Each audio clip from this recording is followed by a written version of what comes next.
This episode is proudly supported by OpenTable. Nearly 1/3 of diners are booking same day. So they're making those decisions on the spot. And 10% are making their bookings within just a few hours. And so it's why it's so important to have booking software like OpenTable, which allows your diners to discover you. And so when restaurants are on platforms like OpenTable, they're much more likely to be discovered. We help diners to connect to restaurants. Ultimately, having technology, using technology, helps you to reattach to those diners. Experience the power of OpenTable. For an exclusive offer, visit restaurant.opentable.com.au/DITW. We're all human beings. We all have our own stuff going on, and it's going to be a challenge to accommodate all this new technology and checking that people have done the right thing. We're going to have to be really patient with each other. This is the Deep in the Weeds podcast. I'm Anthony Huckstep. Last time we caught up with Jane Strode. She was about to open a new restaurant, Dean and Nancy, on 22. Well, she did that, and then Sydney went into a 4-month lockdown. She's getting ready to reopen again, and things are getting back on track. Jane, how are you? I'm very well, thanks, Huck. How are you? I'm good. You've had an interesting year.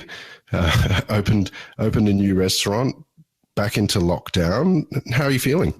I'm feeling excited, and I'm feeling a little bit nervous because when we were open for those 5 weeks, it was really crazy. And everybody wants to be busy, but we learned a lot, let's put it that way. So I'm excited to have put all those things that we learned into practice. It wasn't the first lockdown that Sydney's had, but it was quite a long one. Did it feel different, this lockdown? It felt really different to me. I think at the start it was very confusing. All the information that was coming out was it going to be a week?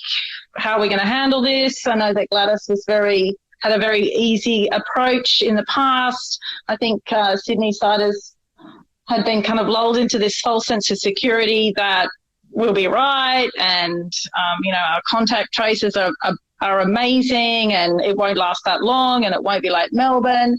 And then Delta just completely changed the game. And I didn't expect it to go anywhere near as long as it did.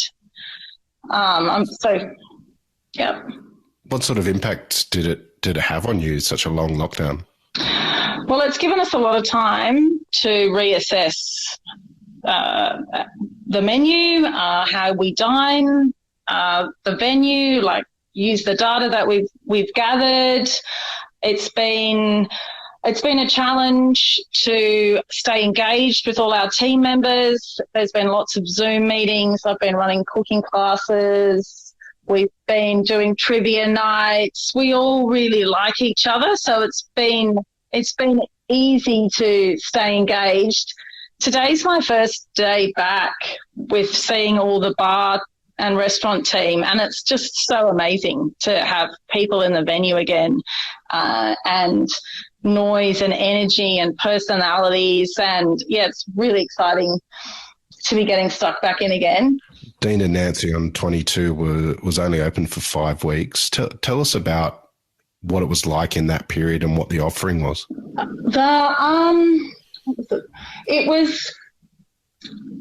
I think I knew that it was going to be really busy, but I didn't quite understand that there would be a queue out the door every night.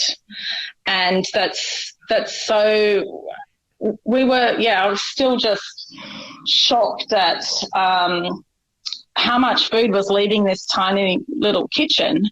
And we've really had to think about how to better manage that process.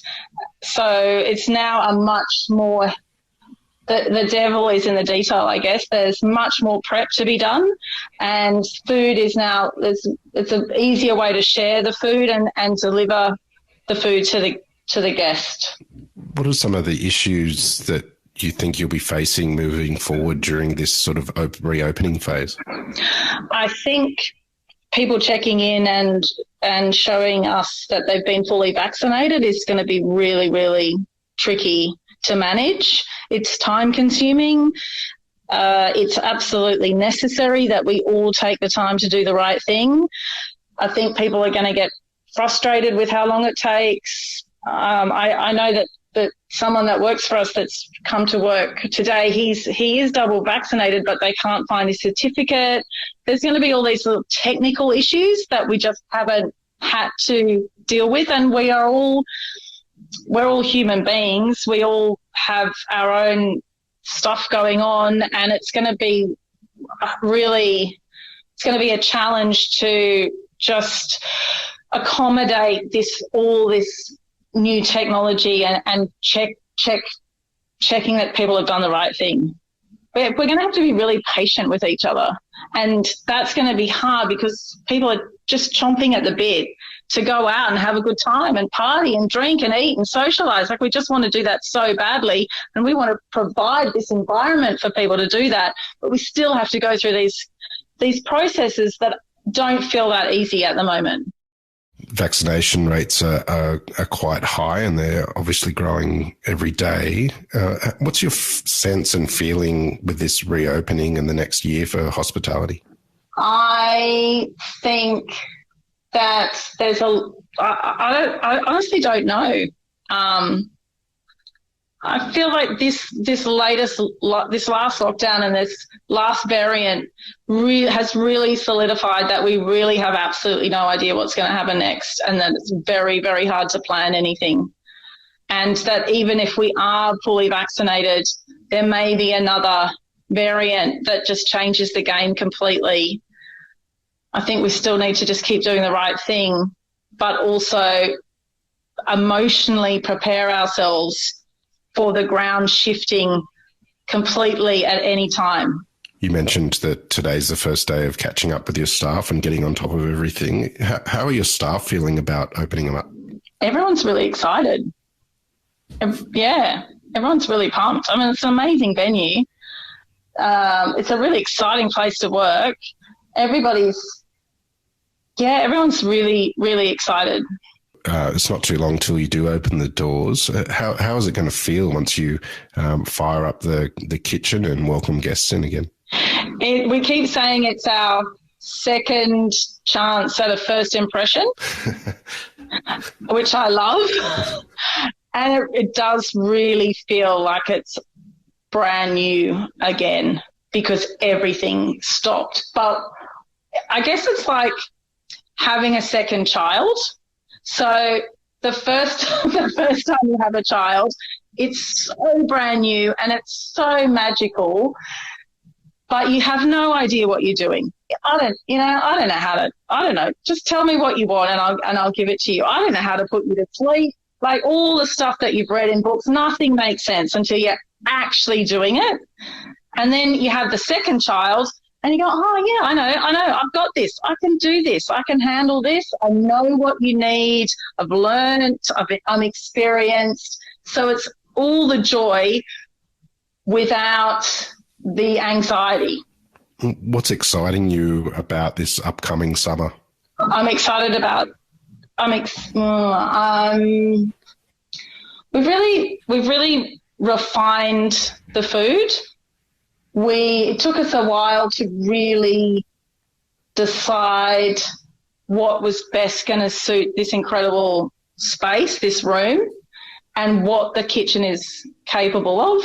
So I'm really excited about doing things that are bigger, and really pushing my I love Asian food. I love big, bold flavors and seafood, and I think all those things really go very well in summer. You have an astounding career, but has this role and this huge development that you work with. Has it changed you and changed you as a chef? What being here has really distilled for me is how much I love the fight. And when I say the fight, I mean getting ready to go into battle. And when I say battle, I mean service. So I love to prep. I love to work with pastry. I love to be creative. But I really love being as organised as possible and sharpening our knives and tightening our aprons and just saying to each other, good luck, I'll see you on the other side, and then going into battle. And we want it to be hard. We want it to be really busy, but we want to be in control, and we want to kind of win the war, but come out with a couple of lacerations and some really, really amazing stories to tell. And, we want to win, but just by the skin of our teeth, if that makes sense. And I was just, and it's the fight, I want to be good at something that's really hard. And the hardest services that chefs have ever had, like they're the ones that you still talk about because you survived it. You got away with it. We take photos of a docket spike that's full to the top because it was that hard. And but we came out the other end. And every kitchen has its own language and lingo, and we just never ever say that we're prepared. Even though we want to be as prepared as possible, if we ever say that we're prepared or we're ready, we know that we're going to get absolutely nailed. So we're always going, I'm like, how underprepared are you? Not prepared at all. Brilliant. Like that's the joke. So, that's, I hadn't done it, that kind of service where the dockets are just coming in and, like it's just the machines, the microprinters just going around and around and around. But, I love it. I absolutely love that part of it. Well, Jane, I know this is the first day you got all of your team back together, so we'll let you get into it because you've got a lot to do. We've loved catching up with you. Good luck with everything, and we'll catch up again soon. Thanks so much, Huck. This is the Deep in the Weeds podcast. I'm Anthony Huckstep. Stay tuned as we take a deep dive into the lives of the incredible people who ply their trade in the food and hospitality sector. Special thanks to executive producer Rob Locke for making this all happen. Follow us on Instagram at Deep in the Weeds Podcast, or email us at podcast@deepintheweeds.com.au. Stay safe and be well.